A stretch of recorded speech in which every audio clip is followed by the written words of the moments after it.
Hello friends, welcome to my channel grammar A to Z. दोस्तों, पिछली video में हमने बात की थी फॉर्मेशन ऑफ वर्ब और आज हम बात कर रहे हैं यूज ऑफ इन्फिनिटिव्स।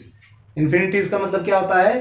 कभी कभी सेंटेंस में टू प्लस वी वन साथ में आता है, right? To go, to run, to watch, to see, right? इस तरह से। तो वो इन्फिनिटिव सेंटेंस में किस प्रकार से यूज होते हैं वो आज हमें देखना है। एक्चुअली इस 7 तरह से जो इन्फिनिटिव सेंटेंस में यूज होता है, A, B, C, D, E, F and G. ठीक है, लेकिन उससे पहले हम समझ लेते हैं दोस्तों कि मैंने ये शॉर्ट फॉर्म्स जो यूज किए हैं उसके बारे में समझ लेते हैं। S for subject, V for verb.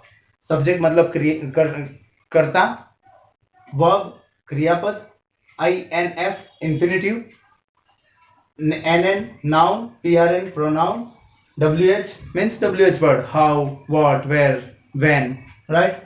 Then ADJ adjective विशेषण, ADV adverb क्रिया विशेषण। ठीक है, अब हम शुरुआत करते थे ए से। देखिए ए का क्या है formation? Subject, verb, infinitive. That means कर्ता आएगा, क्रियापद आएगा, उसके बाद तुरंत टू प्लस V1, राइट, जिसको इन्फिनिटी कहते हैं। देखिए, he wants to join music class, तो ही सब्जेक्ट हो गया, कर्ता, वॉन्ट्स क्रियापद हो गया, एंड टू ज्वाइन जो है वो इन्फिनिटिव हो गया, राइट? उसी तरह यहाँ आप किसी का भी नाम भी ले सकते हो सब्जेक्ट में, राइट? जैसे मान लो कि भाई Gaurav wants to join music class, Gaurav music class join करना चाहता है, right? She agreed to marry him, वह जो है उससे शादी करने के लिए एग्री हो गई, सहमत हो गई, राइट? तो अग्रीड, तो देखो कर्ता शी, अग्रीड क्रियापद है, और टू मैरी इन्फिनिटिव हो गया। ठीक है, would you like to accompany me, अब ये क्वेश्चन है, इंट्रोगेटिव सेंटेंस है, तो वुड जो है ये क्या है? सपोर्टिंग वर्ब है, मॉडल्स। ठीक है, तो वुड यू लाइक, तो यू लाइक वर्ब आ गया, टू अकम्पनी क्या हो गया? साथ देना है। ठीक है, तो would you like to accompany me, क्या आपको मेरा साथ देना अच्छा लगेगा, ऐसा, या आप मेरा साथ देना पसंद करेंगे, ऐसा। तो ये हो गया ए क्लियर। अब बी में क्या है दोस्तों? बी का रूल्स क्या है? सब्जेक्ट, वर्ब, नाउन और प्रोनाउन, उसके बाद इन्फिनिटिव। तो देखिए हमारा sentence, I subject, want verb आ गया, यू क्या हो गया? प्रोनाउन हो गया, to win the race, right? मैं चाहता हूं कि तुम रेस जीतो। ठीक है, तो यहां पे मैं चाहता हूं, आई सब्जेक्ट, वांट वर्ब क्रियापद हो गया, यू प्रोनाउन हो गया। अब यू की जगह आप नाउन भी ले सकते हो, क्या? I want Rajesh to win the race, right? ठीक है, उसी तरह देखो, our nation expects us to be loyal to it, हमारा देश हमसे ये अपेक्षा करता है कि हम उसके प्रति लॉयल रहे, वफादार रहे। ठीक है, तो अवर नेशन सब्जेक्ट हो गया, एक्सपेक्ट्स वर्ब हो गया, अस प्रोनाउन हो गया, टू बी लॉयल तो टू बी आया, और लॉयल जो है वफादार। ठीक है, who told her to go early, right? Who told her to go early, किसने उससे कहा जल्दी जाने के लिए? तो हु आए, आपको मालूम है जब सब्जेक्ट नहीं होता, हु से क्वेश्चन करते हैं तो सब्जेक्ट नहीं होता है, तो हु, उसके बाद टोल्ड वर्ब आ गया, हर जो है ये क्या? प्रोनाउन आ गया, टू गो क्या हो गया? इन्फिनिटिव। ठीक है, अब हम सी की बात करेंगे। सी में क्या है? S for subject, V for verb, WH and infinitive. तो देखिए, I know how to solve this sum, मुझे पता है ये सम्स मुझे किस तरह से सॉल्व करने हैं, right? I know how to solve this sums, मैं जानता हूं ये सम्स कैसे सॉल्व करने हैं। ठीक है, तो आई सब्जेक्ट, नो वर्ब आ गया, हाउ WH वर्ड आ गया, उसके बाद to solve, right? Infinitive. Can you guide what to do now, क्या आप हमें बता सकते हैं कि अभी हमें क्या करना चाहिए, राइट? तो कैन वो क्या है? मॉडल है, इंट्रोगेटिव सेंटेंस है, प्रश्नार्थ वाक्य है। तो यू देखिए सब्जेक्ट, गाइड वर्ब आ गया, व्हाट WH वर्ड है, उसके बाद टू डू इन्फिनिटिव है। तो can you guide what to do now, क्या आप बता सकते हैं कि अभी हमें क्या करना चाहिए? ठीक है, she did not understand when to speak, देखो उसे समझ ही नहीं आया कि कब बोलना है। ये सेंटेंस कब यूज होता है मैं बताता हूं। जब प्ले, कोई नाटक चलता है, उसकी रिहर्सल चलती है, तो डायलॉग का वो पर्टिकुलर एक टाइम स्लॉट होता है, उसी टाइम स्लॉट में वो डायलॉग स्टार्ट हो जाना चाहिए, राइट?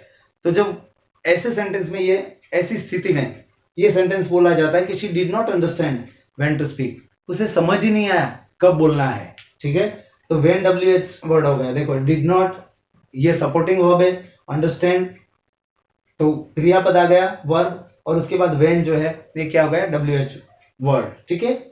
अब डी, डी में क्या है subject verb indefinite pronoun and infinitive. Indefinite pronoun तो मेरी पिछली वीडियो में आप जरूर देखेंगे, मैंने उसका एक अलग ही वीडियो बनाया हुआ है इंडेफिनिट प्रोनाउन का, ठीक है।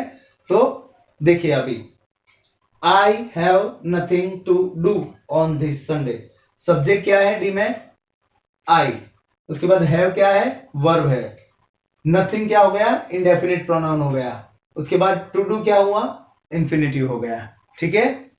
उसी तरह शी हैज समथिंग टू से टू यू, वह तुम्हें कुछ कहना चाहती है, ठीक है। शी हैज समथिंग टू से टू यू, उसके पास कुछ ऐसी बात है जो वो तुमसे शेयर करना चाहती है, तुम्हें कहना चाहती है, ठीक है। शी सब्जेक्ट, हैज वर्ब आ गया, समथिंग इंडेफिनिट प्रोनाउन आ गया, टू से क्या हो गया वर्ब हो गया इंफिनिटिव, ठीक है। The poor boy had not anything to wear, अब द पुअर बॉय क्या हो गया सब्जेक्ट हो गया, हैड नॉट वर्ब हो गया, anything indefinite pronoun, to wear बेचारे गरीब लड़के के पास कुछ भी पहनने के लिए नहीं था, ठीक है। इस तरह से तो ये डी क्लियर हो गया हमारा। अभी ई में आते हैं, subject verb TOO to adjective adverb और इनके बाद इंफिनिटिव। देखिए he is too weak to walk 10 step, अब ये समझना कि सेंटेंस में जब ये टू आता है तो टू का मतलब होता है बहुत ज्यादा, कोई भी चीज जब बहुत ज्यादा हो जाती है तो उसका परिणाम हमेशा नकारात्मक होता है, नेगेटिव होता है। बहुत ज्यादा खाने से इंडाइजेशन होता है, बहुत ज्यादा सोने से लेजीनेस आ जाती है, आलसीपन आ जाता है, ठीक है। बहुत ज्यादा बारिश गिरती है तो बाढ़ आ जाती है, बहुत धूप पड़ती है तो अकाल पड़ता है। तो जब कोई भी चीज ज्यादा हो जाती है जिसको हम अतिशयोक्ति कहते हैं, ठीक है, तो जब कोई भी चीज हद से ज्यादा होती है तो उसका परिणाम हमेशा नेगेटिव होता है। और वैसे ही उस प्रकार के सेंटेंस के लिए इंग्लिश में TOO का प्रयोग होता है, ठीक है। जैसे he is too weak to walk 10 step, वह इतना कमजोर है कि 10 कदम भी चलना उसके लिए मुश्किल है, मतलब चल नहीं सकता है, ठीक है। That bed is too dirty to sleep, वह बिस्तर इतना गंदा है कि सोने लायक नहीं है, सो नहीं सकते हैं। तो सब्जेक्ट देखिए पहले में ही, उसके बाद वर्ब में इज आया, उसके बाद TOO आया, उसके बाद वीक जो है एडजेक्टिव आ गया, ठीक है, और इंडेफिनिट इंफिनिटिव आ गया टू वॉक। हाँ, सेकंड में दैट बेड सब्जेक्ट है, इज वर्ब है, TOO वापस आया बहुत ज्यादा, डर्टी वो भी एडजेक्टिव है, एंड टू स्लीप इंफिनिटिव। उसी तरह थर्ड सेंटेंस देखिए, I am too tired to come with you, मतलब मैं बहुत थका हुआ हूं, तुम्हारे साथ आने के काबिल नहीं हूं, या तुम्हारे साथ नहीं आ सकता हूं। तो लेकिन सेंटेंस देखिए सारे के सारे सेंटेंस में कहीं भी नॉट नहीं है, लेकिन उसका मीनिंग नेगेटिव निकलता है, ठीक है। I am too tired to come with you, मैं बहुत थका हुआ हूं, मैं तुम्हारे साथ नहीं आ सकता, ऐसा, ठीक है। अब हमारा जो पॉइंट रहेगा ये है एफ पॉइंट, ठीक है। एफ में क्या है देखो, इट, उसके बाद is was will be, present tense है तो इज आएगा, पास्ट टेंस है तो वॉज आएगा, फ्यूचर टेंस है तो विल भी आएगा। उसके बाद ये सारे एब्स्ट्रैक्ट नाउन आएंगे, easy, difficult, wrong, useless, dangerous, foolish, harmful, etcetera etcetera, बहुत सारे वर्ड है, ये मैंने कुछ एग्जाम्पल के तौर पे लिए हुए हैं, ठीक है।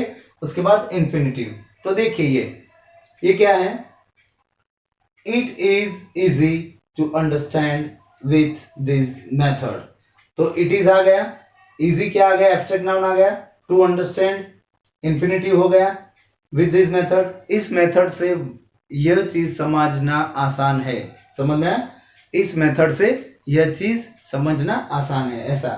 It was useless to talk to her और हिम, उसके साथ बात करने का कोई फायदा नहीं था, राइट, ऐसा। इट वॉज यूजलेस, तो इट सब्जेक्ट आ गया, वॉज पास्ट टेंस है, यूजलेस मतलब जिससे हम बोलते हैं यूजलेस मतलब कोई फायदा नहीं, राइट। टू टॉक बात करना, तो ये इंफिनिटिव आ गया, it was useless to talk to her या हिम, उसके साथ बात करने का कोई फायदा नहीं था, ये इन्फिनेटिव टू टॉक आ गया। It will be harmful to play with fireworks, right, ये फ्यूचर टेंस ले लिया मैंने। पटाखे जलाना नुकसानदेही हो सकता है, हार्मफुल मतलब नुकसानदेही, तो पटाखे जलाना नुकसानदेही हो सकता है, समझ में आया?